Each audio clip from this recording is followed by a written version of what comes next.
Okay, and welcome back. In this lecture, we're going to revisit this simple function that we started here, the main function to the application, and we're going to expand this a little bit, and we're going to talk a little bit about flow control using if statements. We're going to talk a little bit about recursion and a really simple way to create loops, and a thing called inner functions. These are several really core concepts, and so this part is really just an introduction to them. I'm not going to go into depth about it, but with this we can create a very simple little program in just a few lines of code, and I'm going to show you how that works. So we're going to start by just getting rid of this hello world printout here. And the first thing we want to do is print some sort of prompt.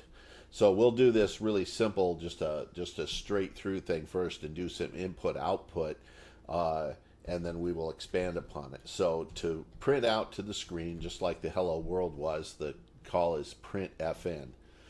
And with printfn, we can put something in quotes here.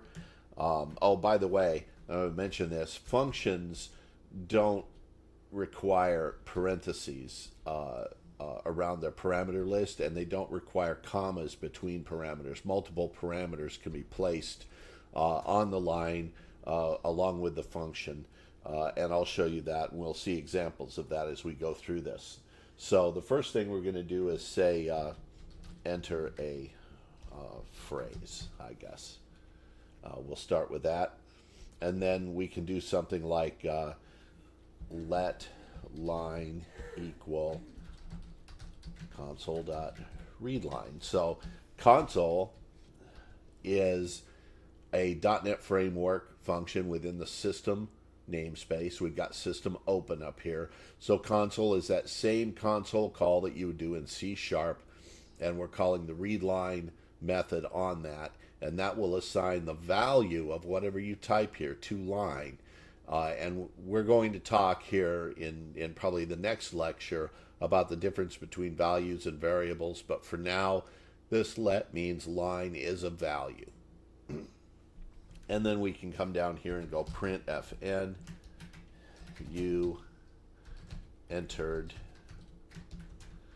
I'll put this in quotes. We use %s, which is like string formatting in F#. %s says that we want to insert a string there, and now we need to put the string that we want. And you'll notice this is now a 2-parameter call. This one up here, the printfn up here, is a 1-parameter call. Printfn takes multiple parameters, very similar to the params argument in C#. In this case, the first one is the format string, and the second one, line, is the value we want to replace the %s with. And then we're just going to do the console.read key. So let's run that and see what happens.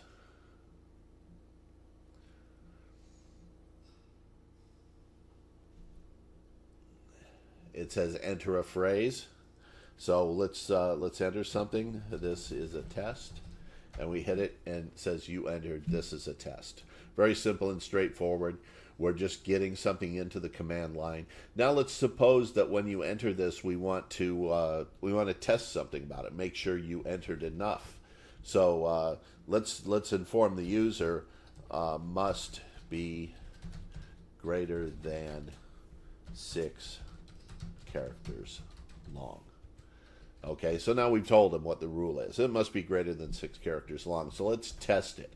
With that, we can use an if statement. So we can say if line dot.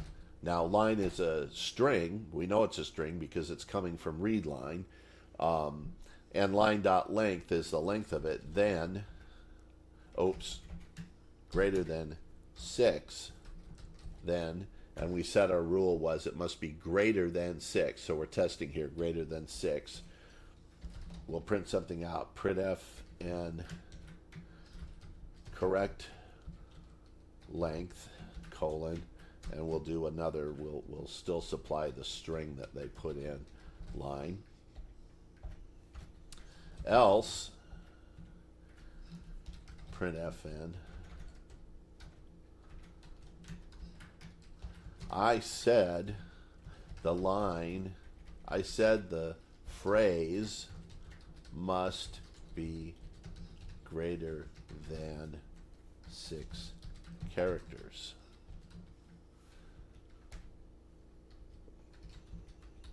So what's going to happen here? We'll read a line, we'll check the line length. If it's greater than 6, we'll print correct length and print the line. Otherwise, we'll print, I said the phrase must be greater than 6 characters, and we won't print this now. We'll just print these. So let's run this and see what happens. Now, this is only going to run once, right? It's going to ask you once. You either get it right or wrong, and the program's going to end. That's fine. We're going to correct that in just a second. So there it is, enter a phrase. If I just type a few, 4, it'll come up and say, I said the phrase must be greater than 6 characters. Let's run it a second time and test it. And now we'll type more than 6 characters. This is a test. Correct length. This is a test. Okay, so that works. Now, we want this to maybe run over and over again. Or maybe we only want it to run over and over again if they get it wrong, and we want it to end if they get it correct. So what we can do is, well, we could create some kind of a loop, but we would have to keep track of some loop variable and all that, and decide whether or not to exit the loop. And in functional programming, we want to try to avoid such decisions. We want the program to just naturally end when it's correct and to continue when it's not correct. To do that, I'm going to create what's called an inner function, a function within a function. So we're in the main function right now. I'm going to say let, and I'll just call it inner function for now, just so that we keep clear in our minds that this is an inner function. And I don't want it to take any parameters, so I'm just going to do that.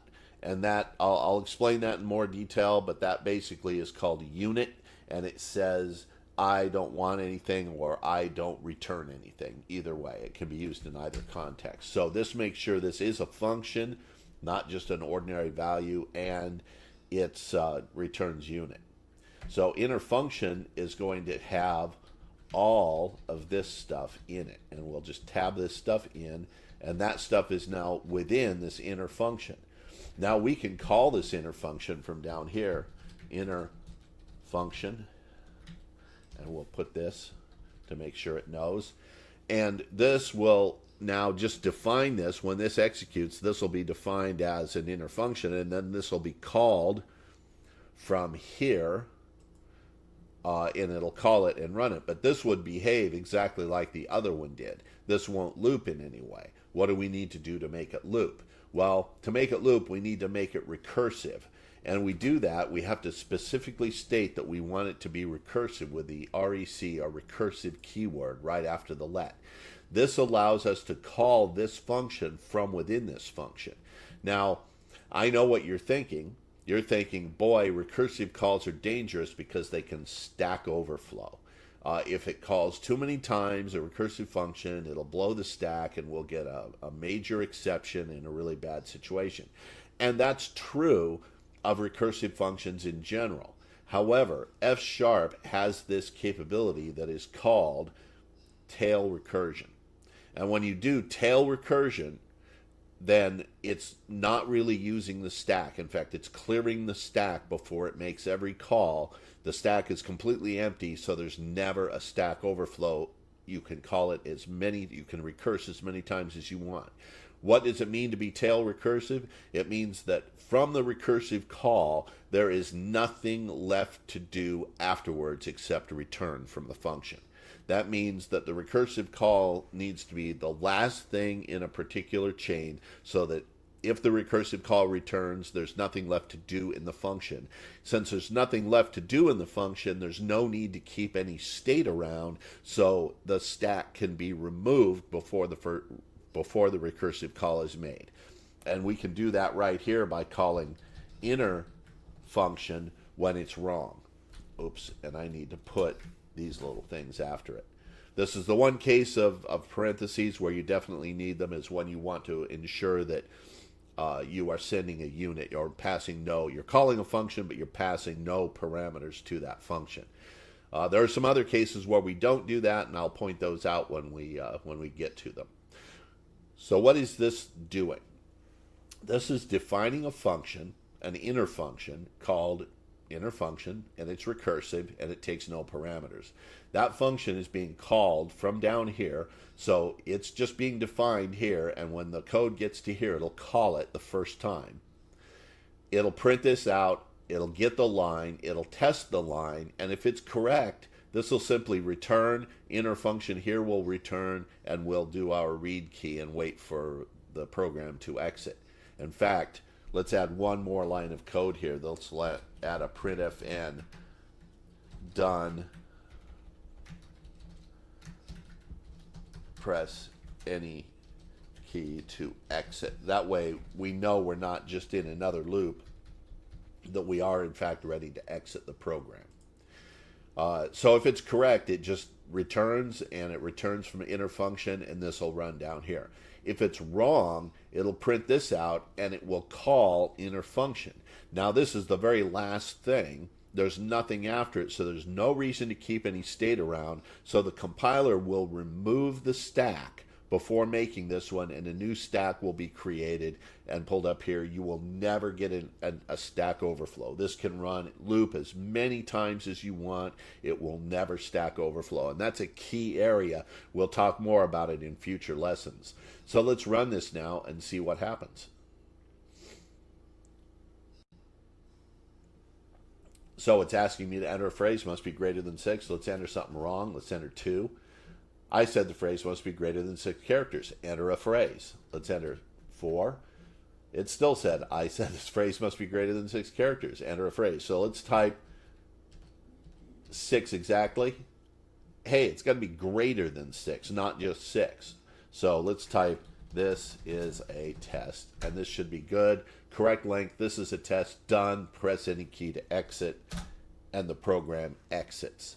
So that is, we covered the if statement, we covered a let statement. We're going to cover let statements in more detail later. We've used them a couple of times here. We've actually used them 3 times in this program. There's let main equal, let recursive inner function equal, and let line equal.